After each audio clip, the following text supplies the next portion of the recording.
मधुसूदन, मनुष्य का शरीर त्यागने के बाद जीवात्मा कहां जाता है? मानव शरीर के त्यागने के बाद मनुष्य को अपने प्रारब्ध अनुसार अपने पापों और पुण्यों को भोगना पड़ता है। इसके लिए भोग योनियां बनी हैं, जो दो प्रकार की हैं, उच्च योनियां और नीच योनियां।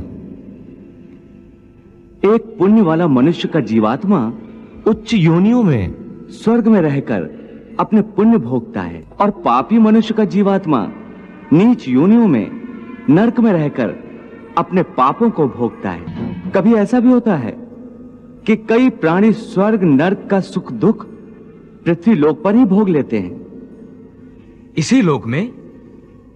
वो कैसे? इसे तुम यूं समझो अर्जुन कि कोई संपन्न मनुष्य है, महल में रहता है, उसकी सेवा के लिए दास दासियां हर समय खड़ी हैं। उसका एक इकलौता जवान बेटा है जिसे वो संसार में सबसे अधिक प्रेम करता है और अपने आप को संसार का सबसे भाग्यशाली मनुष्य समझता है। परंतु एक दिन उसका जवान बेटा अचानक किसी दुर्घटना में मारा जाता है। दुखों का पहाड़ उस पर टूट पड़ता है।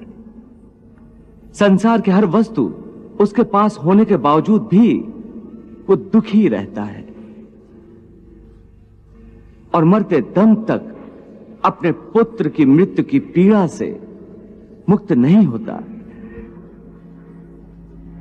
तो पुत्र के जवान होने तक उस मनुष्य ने जो सुख भोगे हैं वो स्वर्ग के सुखों की भांति थे और पुत्र की मृत्यु के बाद उसने जो दुख भोगे हैं वो नरक के दुखों से बढ़कर थे, जो मनुष्य को इसी तरह इसी संसार में रहकर भी अपने पिछले जन्मों के सुख दुख को भोगना पड़ता है।